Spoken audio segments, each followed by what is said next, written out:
नमस्कार मित्रांनो, सर्वांचं स्वागत आहे आपल्या प्रफुल्ल पवार अकॅडमी या परिवारामध्ये. तर आज आपण मराठी व्याकरणामधला अति महत्त्वाचा भाग म्हणजे आख्यात विकार. हा क्रियापदाचे जे आख्यात विकार असतात, ते पेपरमध्ये साधारणतः 1 मार्कासाठी येतात आणि ज्यावेळेस येतात त्यावेळेस आपल्याला हा मार्क प्लस व्हायला हवे. कारण की बऱ्याचदा पेपरमध्ये हा प्रश्न आल्यानंतर आपण कन्फ्यूज होऊन जातो. आपल्याला काळ तर माहीत असतो, पण आख्यात विकारामध्ये त्याला नेमकं कोणत्या नावानं आपण बोलावतो, ह्या गोष्टी इथं समजून घेण्यासारख्या असतील.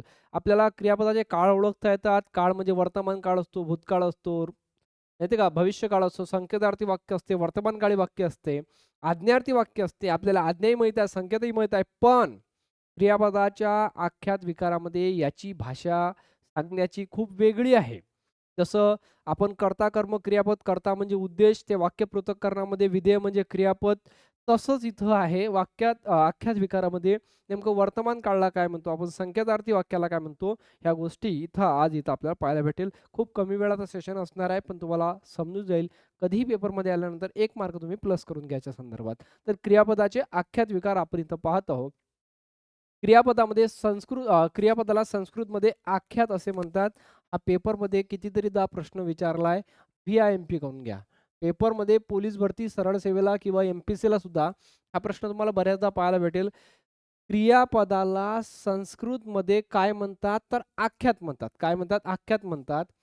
जे प्रत्यय लागून काय म्हणते? धातूला जे प्रत्यय लागून तयार होतात त्यांना आख्यात प्रत्यय असे म्हणतात. 4 काळ व 3 अर्थ यानुसार क्रियापदात जे 7 प्रकारचे बदल होतात त्याला आख्यात विकार. विकार होणे म्हणजेच काय होते? विकार होणे म्हणजेच बदल होणे होय. विकार होणे म्हणजेच काय होय? विकार होणे म्हणजेच बदल होणे होय. आख्यात विकार एकूण 7 आहेत. क्रियापदाचे आख्यात विकार किती आहे एकूण? 7. हे सुद्धा ॲडिशनल लक्षात ठेवायचं आहे. सगळ्यात पहिली गोष्ट या स्लाइडवर क्रियापदाला संस्कृतमध्ये काय म्हणतात? क्रियापदाला संस्कृतमध्ये काय म्हणतात? आख्यात म्हणतात. क्रियापदाला संस्कृतमध्ये आख्यात म्हणतात. धातूला जे प्रत्यय लागून क्रियापदे तयार होतात त्यांना आख्यात प्रत्यय म्हणतात. तर 4 काळ व 3 अर्थ यानुसार क्रियापदात जे 7 प्रकारचे बदल होतात त्याला आख्यात विकार असे म्हणतात. आख्यात विकार एकूण किती प्रकारे होतात मग? तर 7 प्रकारे होतात आणि कोणत्या 7 प्रकारे होतात ते आता आपल्याला इथं पाहायचं आहे. माझ्या मित्रांनो, इथं दिलाय तुम्हाला काळ, त्याच्यानंतर कोणते काळ आहेत? हा वर्तमान काळ पहिला, दुसरा भूतकाळ, तिसरा रीती, चौथा भविष्य, पाचवा आज्ञा, सहावा विद्यार्थी, 6वा विद्यार्थी आणि 7वा संकेतार्थी काळ होणार आहे. आणि या संकेतार्थी काळामध्ये क्रियापदाचे रूप दिलेले आहेत आणि आख्याताचे नाव दिलेले आहेत. आता सगळ्यात महत्त्वाची गोष्ट, पहिला काळ आहे वर्तमान काळ. पहिला काळ किती आहे? वर्तमान काळ. मी आतापर्यंत जे सांगितलं त्या सगळ्या गोष्टी क्लिअर झाल्यात. क्रियापदाला संस्कृतमध्ये आख्यात म्हणतात. हे लक्षात ठेवायचं आणि विसरायचंच नाही. डायरेक्ट 1 मार्क प्लस झाला तुमचा. 4 काळाचे आणि 3 अर्थाचे विकार होत असतात. अशा प्रकारे 7 विकार होतात. ठीक आहे. त्यामधला पहिला विकार पाहतो वर्तमान काळ. वर्तमान काळामध्ये जे क्रियापद असते ते कसं असते? वर्तमान म्हणजेच चालू. भूतकाळ म्हणजे होऊन गेलेली आणि भविष्यकाळ म्हणजे होणारी. एवढं क्लिअर आहे? आता क्रियापदाचे वर्तमान काळामध्ये पळतो. पळतो म्हणजेच काय? एक प्रकारे पळाला म्हटलं तर भूतकाळ, पळणार म्हटलं तर भविष्यकाळ आणि पळतो म्हटलं तर वर्तमान काळ. पळतो म्हटलं तर मग आपण राम पळतो. एक एक्झाम्पल, राम असेल, श्याम असेल, गणू असेल, रामू असेल, तुमच्याजवळ जो कोणी असेल एक क्रियापद कोणतंही घेऊ शकता, तुम्ही नाम घेऊ शकतात. रामू पळतो. मग पळतो हे क्रियापद एक प्रकारे पळाला. पळाला हे भूतकाळात जाते. तर मग ते चेंज होईल. पळणार भविष्यकाळात जातं ते चेंज होईल. महत्त्वाची गोष्ट, पळतो हे क्रियापद आपल्याला कशामध्ये दर्शवते? वर्तमान काळामध्ये दर्शवते आणि वर्तमान काळाला आपण माझ्या मित्रांनो आख्यात विकारामध्ये प्रथमतः आख्यात म्हणतात. काय म्हणतात? प्रथमतः आख्यात म्हणतो. काय म्हणतो? प्रथमतः आख्यात असे म्हणतो. तर भूतकाळाला वर्तमान काळामध्ये काय म्हणतात? भूतकाळामध्ये क्रियापद कसं राहील मग याचं? भूतकाळामध्ये पळाला. मला आधी सांगितलं. भूतकाळामध्ये कसं राहील? पळाला. तर भूतकाळाला आख्यातामध्ये लाख्यात म्हणतात. आख्यात काय म्हणतात? आख्यात म्हणतात. तसेच रीती भूतकाळाला या काळाच्या अर्थामध्ये रीती भूतकाळाला रीती भूतकाळ ई आख्यात म्हणतात. रीती भूतकाळाला काय म्हणतात? आख्यात. आणि रीती म्हणजेच काय? एखादी क्रिया चालू आहे, निरंतर चालू आहे. मग ती रीती वर्तमान काळात असेल तर करत असतो. भूतकाळात असेल रीती तर करत असे. आणि जर कधी भविष्य काळामध्ये असेल तर जाईल. तर रीती भूतकाळ. राम पळे. पळे म्हणजेच काय? तो दररोज पळत होते. दररोज पळे म्हणजेच पळे हा ई आख्यात होईल. तुम्हाला रीती भूतकाळ एखादी क्रिया भूतकाळामध्ये जसं आपण म्हटलं आम्ही लहानपणी मामाच्या गावी जात असो किंवा असे. ओके. तर भविष्य काळाचा चौथा आहे याच्यामध्ये. भविष्य काळाला पळेल एखादी क्रिया भविष्य काळात होईल. मी मामाच्या गावी जाणार भविष्य काळात. तर मग मला हा इतकं सांगा, भविष्य काळामध्ये राम पळेल. पळेल तुम्ही कोणतंही क्रियापद इथं नाम घेऊ शकतो. पळेल जे म्हटलं ते भविष्य काळामध्ये ओळखायचं कुठून आहे? इथून नाही. ओळखायचं इथून आहे. पळेल हे क्रियापद भविष्य काळामध्ये जाते आणि भविष्य काळाला या आख्यात विकारामध्ये इल आख्यात म्हणतात. काय म्हणतात? इल आख्यात. तर आज्ञार्थी वाक्य दिलेलं आहे. इथं 4 काळ आणि 3 अर्थ. आज्ञार्थी वाक्याला पळू, पळू तर याला उवाख्यात म्हणतात. याला काय म्हणतात माझ्या मित्रांनो? आज्ञार्थी एका प्रकारे आज्ञा केलेली असेल, पळू. ओके. आणि विद्यार्थीला वाविवे आपल्याला माहीत आहे. वाहाविवे तर पळावा. वाहाविवे त्यानं अभ्यास करावा तर त्यानेच. गाणे म्हणावा तर त्याने. बॅटिंग करावी तर वैभवनेच. तर करावा वाविवे जे असते ते माझ्या मित्रांनो विद्यार्थीमध्ये असते. वाक्यात तर संकेतार्थमध्ये काय दिले जाईल तर पळाला, पळाता किंवा पळता तर याला म्हणतात द्वितीयता आख्यात. यालाच काय म्हणतात माझे मित्रांनो? याला द्वितीयता आख्यात असे म्हणतात. इथं क्लिअरली समजून घ्या. वर्तमान काळ, भूतकाळ, भविष्यकाळ, आज्ञार्थी, विद्यार्थी आणि संकेतार्थी अशा प्रकारे 7 आख्यात विकार आहेत. वर्तमान काळ इथं फक्त ओळखण्याची एक ट्रिक्स लक्षात ठेवा. कोणत्याही गोष्टीचा उत्तर काढायचं असेल तर आपल्याला फक्त क्रियापद कोणत्या काळात आहे हे पाहायचं. आणि जर कधी तुम्हाला हे समजलं क्रियापद कोणत्या काळामध्ये तुम्ही उत्तर पाठ कसं होईल तुम्हाला एवढं क्लिअर असलं पाहिजे. संकेतार्थाला द्वितीय ताख्यात म्हणतात. त्याच वेळेस तुम्ही उत्तर काढू शकता अन्यथा काढू शकणार नाही. जसं तुम्ही इथं पाहिलं होतं वर्तमान काळला प्रथम ताक्यात म्हणतात. तर लक्षात ठेवण्यासाठी प्रथम ताक्यात, द्वितीय ताक्यात यासाठी जवळ घेतलं मी. तुम्हाला समजेल. ओके. वर्तमान काळ म्हणजे प्रथम ताक्यात, संकेतार्थी म्हणजे द्वितीय ताक्यात. वर्तमान काळ म्हणजे प्रथम ताक्यात, संकेतार्थी म्हणजे द्वितीय ताक्यात. भूतकाळाला म्हणतात लाख्यात. भूतकाळाला काय म्हणतात? लाख्यात. रीती भूतकाळाला म्हणतात इलाख्यात. काय म्हणतात? सॉरी ई आख्यात. आणि भविष्यकाळ म्हणतात इल. भविष्यकाळ एकमेव इल आहे. पाहून घ्या कुठंच दिसणार नाही तुम्हाला इल. फक्त एका ठिकाणी इल आहे. भविष्यकाळ इल आख्यात. आज्ञार्थीमध्ये काय? ऊ, ऊ. आज्ञार्थ म्हटलं तर ऊ.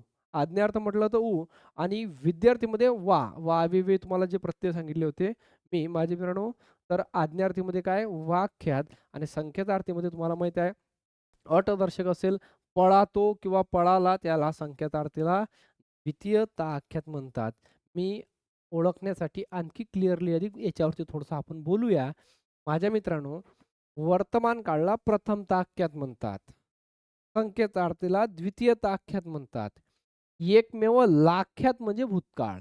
एकमेव लाख्यात दिसेल तुम्हाला स्क्रीनवरती भूतकाळ. एकमेव इल दिसेल तुम्हाला इल. इल म्हणजे वर्तमान काळ, भविष्यकाळ. इल म्हणजे भविष्यकाळ. उ आख्यात एकमेव आज्ञार्थी, वा आख्यात विद्यार्थी. हे तर लक्षात राहते वाविवे प्रत्यय. संकेतार्थीला द्वितीय, वर्तमानला प्रथम. वर्तमानला प्रथम, संकेतार्थीला द्वितीय, विद्यार्थीला वा, आज्ञार्थीला ऊ, भविष्यकाळाला इल, रीती भविष्यकाळाला इल आख्यात आणि भूतकाळाला ला आख्यात. ह्या सगळ्या गोष्टी खूप महत्त्वाच्या आहेत तुमच्यासाठी. ओके. याच्या जर तुम्हाला क्रियापद ओळखता आलं जर कधी हेच माहीत नाही तुम्हाला वर्तमान काळाला प्रथमतः आख्यात म्हणतात. कार्यक्रम फिनिश.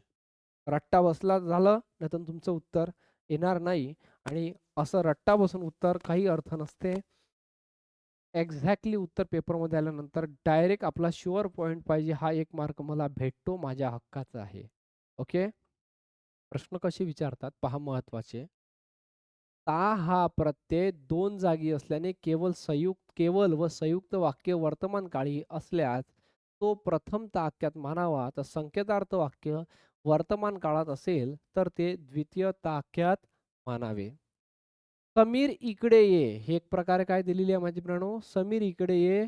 प्रथम वाक्यात म्हणजे इथं जर समीर इकडे येतो तर प्रश्न सुटतो, तर तो द्वितीय वाक्यात होतो. आख्यात विकारात काळ व अर्थानुसार या क्रियापदात बदल होतो. अशीच येथे रूपे घेतलेली आहेत. आख्यात विकारातील ता, ला, इल हे प्रत्यय प्रातिनिधिक स्वरूपात घेण्यात आलेले आहेत. आख्याताचे रूप पुरुष, लिंग, वचन याप्रमाणे बनलेले आहेत. प्रथम आख्यात वरून तिन्ही लिंगी, अनेक वचनात प्रत्यय सारखेच असतात. फक्त एक वचनात मात्र बदल होत असतो. लाख्याताचे प्रत्यय लिंगवचनानुसार बदलतात. लाख्याताचे प्रत्यय लिंगवचनानुसार बदलतात. तर ई आख्याताचा अर्थ सवय किंवा क्रियेचे सातत्य असा होत असतो. इल आख्यात वचनानुसार बदलत असतो. इल आख्यात कसा? वचनानुसार इल आख्यात बदलत असतो. एवढ्या साऱ्या गोष्टी क्लिअर झाल्या. क्रियापदातील ई आख्यात, उ आख्यात आणि इल आख्यात यांचे मूळ संस्कृतीतील काय संस्कृतातील आख्यात प्रत्ययापासूनच आले असल्याने त्या तिन्ही लिंगे समान गुणधर्म आढळतो. म्हणून क्रियापदे कर्त्याच्या लिंगानुसार बदलत नाही. तो ती तेथे जाई, तो ती तेथे घेई आणि तो ती तेथे जाईल. क्रियापदे हे कर्त्याच्या लिंगानुसार बदलत नाही. एवढं क्लिअर झालं. मला काही कळलेलं नाही याच्यातलं मला माहिती आहे. तुम्हाला डायरेक्ट मेन आता पॉईंटवर आण तुम्ही आणि मी ज्या पद्धतीनं समजावतो त्याच्यावरती आता लक्ष ठेव जा. मी काही उदाहरणं इथं तुमचे घेईल. मी तुमचे काही इथं उदाहरणं घेईल आणि त्या उदाहरणावरून तुम्हाला भरपूर साऱ्या गोष्टी जागीच क्लिअर होईल, की नेमकं क्रियापदाचे आख्यात विकार आहे काय? ओके. क्रियापदाचे आख्यात विकार आहे काय बुवा? ओके. पहा आता मी उदाहरण लिहितो इथं एखाद्या जागा असेल.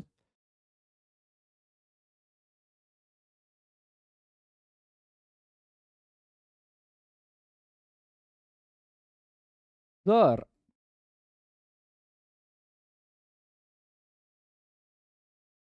युद्ध झाले नसते, जर युद्ध झाले नसते, तर महागाई जर युद्ध झाले नसते, तर महागाई वाढली नसती. काय म्हणते? जर युद्ध झाले नसते, तर महागाई वाढली नसती. तर हे एक प्रकारे काय दर्शवते? हे संकेत दर्शक दर्शवते. काय दर्शवते माझे मित्रांनो? संकेत दर्शक आणि संकेत दर्शकला आपण द्वितीयता आख्यात म्हटलं होतं काय? पाहून घे जा. संकेत दर्शकला आपण द्वितीयता आख्यात म्हटलं होतं का? पाहून घ्या. संकेत दर्शकला द्वितीयता द्वितीयता आख्यात बरोबर आहे. आणखी मी उदाहरण घेतो. जर युद्ध झाले नसते तर महागाई वाढली नसती. मी 2 नंबरचं उदाहरण घेतो याच्यामध्ये. ठीक आहे. सूर्य सूर्य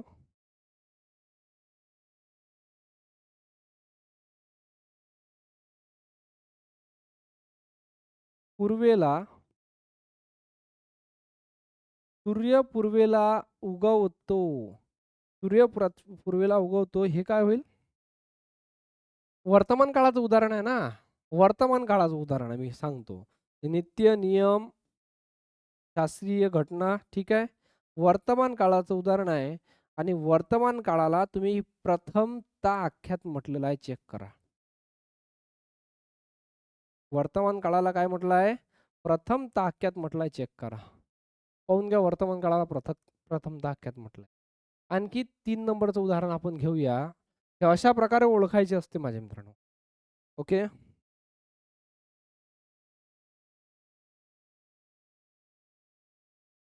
सागर सागर क्रिकेट खेळत असे. सागर क्रिकेट खेळत असे. आता सागर क्रिकेट खेळत असे. आता खेळत नाही पण पहिले खेळत होता. वाक्य कसं वाटू राहिलं? रीती भूतकाळाचं आहे. वाक्य कसं आहे? रीती भूतकाळ आणि रीती भूतकाळाला आपण काय म्हणतो रे? चेक करून घ्या. रीती भूतकाळाला आपण म्हणतो ई आख्यात. हे वाक्य कसं झालं? ई आख्यात. कसं झालं? ई आख्यात.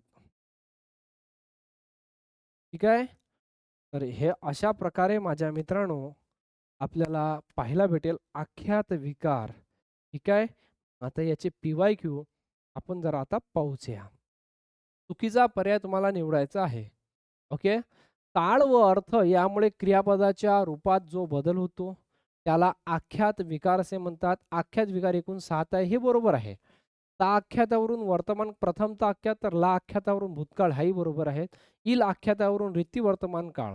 आता ई आख्यातावरून रीती वर्तमान काळ म्हटलेला आहे. तर ई आख्यातावरून माझे मित्रांनो कोणता काळ ओळखला ते? भविष्यकाळ ओळखला. भविष्यकाळ आणि वर्तमान काळ हा प्रथमता आख्यातावरून ओळख. प्रथमता आख्यातावरून म्हणजे या प्रश्नाचं उत्तर ऑप्शन नंबर 4 होईल. प्रथमता आख्यातावरून कोणता काळ ओळखला जातो? आता तुमच्या पाठ झालं असेल. प्रथमता आख्यातावरून वर्तमान काळ ओळखला जातो. बरोबर आहे. लाख्यातावरून भूतकाळ ओळखला जातो. रीती भूतकाळ असते, भविष्यकाळ असेल इल आणि रीती इल ही आख्यात. लाख्यातावरून कोणता काळ ओळखला जातो? लाख्यातावरून माझे मित्रांनो, लाख्यातावरून भूतकाळ ओळखला जातो. यानंतर ई आख्यातावरून कोणता काळ ओळखला जातो? ई आख्यात, ई आख्यात. आता रीती भूतकाळ, भविष्यकाळ, भूतकाळ तर लाख्यात आहे. प्रथमतः आख्यात वर्तमान काळ आहे. इल म्हटलं तर माझे मित्रांनो इल, इल, इल आख्यात म्हटलं आहे. लाख्यात म्हटलं, आख्यात नाही. ई लाख्यातावरून कोणता काळ ओळखला जातो? की लाख्यातवरून भविष्यकाळ ओळखला येईल येईल. ठीक आहे. यानंतर ओके रीती भूतकाळ ई आख्यात. रीती भूतकाळ ई आख्यात असतो बरं. या आख्यात आणि लाख्यात. ठीक आहे. पुढचा प्रश्न आपण पाहणार आहोत. ई आख्यातावरून कोणता काळ ओळखला जातो? ई आख्यातावरून कोणता काळ ओळखला जातो? ई आख्यात. आताच झालं असेल. ई आख्यातावरून कोणता काळ ओळखला जातो? तर रीती भूतकाळ. या आख्यातावरून कोणता काळ ओळखला जातो? रीती भूतकाळ. संकेतार्थी क्रियापदावरून कोणता काळ ओळखला जातो? जर तर द्वितीय आख्यात संकेतार्थी क्रियापदावरून वाक्यात वाविवे असते. आज्ञार्थी क्रियापद हे असते. ठीक आहे. प्रथम वाक्यावरून वर्तमान काळ असतो.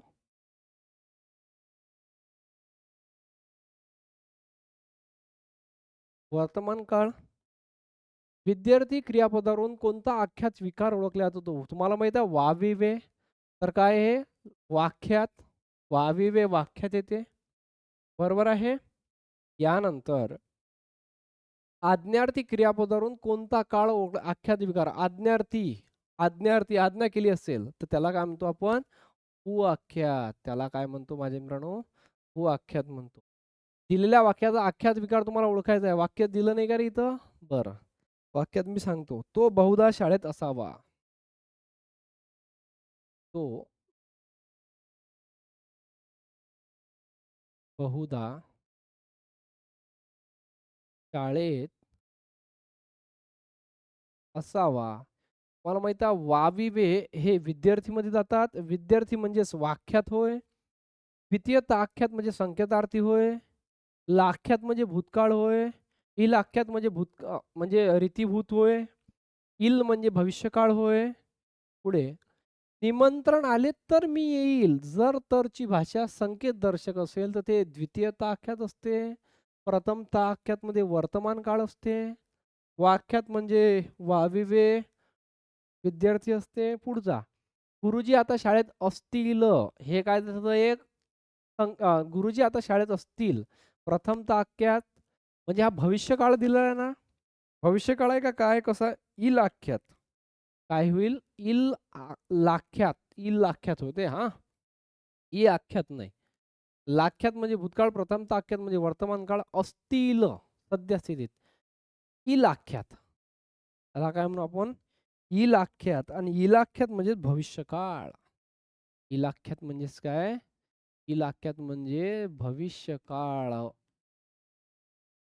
यानंतर तेवढी कडी लाव पाहू हे काय दिली एक आज्ञा केलेली आहे आणि आज्ञादर्शक वाक्य उवाक्यात असते. लाख्यात भूतकाळ, वाक्यात विद्यार्थी आणि द्वितीय ताक्यात संकेतार्थी. डन. मी हे काम करू एक प्रकारची काय केली आहे आज्ञा केलेली आहे. आज्ञार्थी वाक्य ही उवाक्यात असते. आज्ञार्थी वाक्य कसं असते उवाक्यात असते. यानंतर संस्कृतमध्ये क्रियापदाला काय म्हणतात आख्यात म्हणतात. किती सोपं आहे संस्कृतमध्ये क्रियापदाला काय म्हणतात आख्यात म्हणतात. लाख्यातावरून कोणता काळ ओळखला जातो लाख्यात तर लाख्यात कसा भूतकाळ ओळखला जातो. लाख्यातावरून कोणता काळ ओळखला जातो भूतकाळ. तर आहे 16वा प्रश्न. पुढीलपैकी लाख्यात ओळखा म्हणजे भूतकाळ ओळखा. बसला लाख्यात आहे. बसू ही आज्ञा दिलेली आहे. ठीक आहे. बसतो, बसावा वाक्यात आहे. त्यामुळे बसला हे लाख्यात भूतकाळ आहे. तो आला या वाक्यातील क्रियापदाचे आख्यात तुम्हाला सांगा. आला म्हणजे भूतकाळ आहे. तो आला म्हणजेच काय एक प्रकारचा भूतकाळ आहे. भूतकाळ कसं जाईल? लाख्यात जाईल. भूतकाळ कसं जाईल? लाख्यात. यानंतर काल पाऊस पडला. आख्यात ओळखा. पडला. काय होईल? लाख्यात होईल माझे मित्रांनो. पडला लाख्यात. तर अशा प्रकारे माझ्या मित्रांनो सगळ्या गोष्टी ह्या तुम्हाला पाहिल्या. तर क्रियापदाचे एकूण 4 क्रियापदाचे 4 काळ आणि 3 अर्थ हे 7 प्रकारचे आख्यात विकार आहेत, जे आपण आता पाहिले. महत्त्वाची गोष्ट म्हणजेच आपल्याला प्रथमतः आख्यात, द्वितीयतः आख्यात कन्फ्युजन टाळण्यासाठी त्या गोष्टी वारंवार आपल्याला ते चार्ट जो आहे तो लक्षात ठेवावा लागेल. विद्यार्थीमध्ये वावेवे लक्षात राहते. आज्ञार्थीमध्ये उ आहे एकमेव. त्याचबरोबर संकेतार्थीमध्ये द्वितीय एकमेवच आहे. प्रथम म्हणजे वर्तमान काळ आहे. भूतकाळ म्हणजे ला आहेत. ओके. आणि रीतीभूत म्हटलं तर भूत म्हटलं तर ई आहे. ओके. आणि इल म्हटलं तर भविष्यकाळ आहे. इल म्हटलं तर भविष्यकाळ आहे. या सगळ्या गोष्टी व्यवस्थितरित्या पहा आणि तो चार्ट जो दिला त्याला पहा. व्यवस्थित त्याला पाठ करा. त्याच्याशिवाय पर्याय नाही. क्रियापदात वाक्यात क्रियापद पाहायचं आणि त्याला आख्यात विकारामध्ये काय म्हणते ह्या गोष्टी ओके. भेटूया अशाच एका नवीन व्हिडिओला. जय हिंद, जय महाराष्ट्र. स्वस्त राहा, मस्त राहा. अभ्यास करा. क्रियापद पहिले तर काळा हा जो टॉपिक आहे तो पहिले व्यवस्थित पहा आपला आणि त्याच्यानंतर याच्यावरती आहे.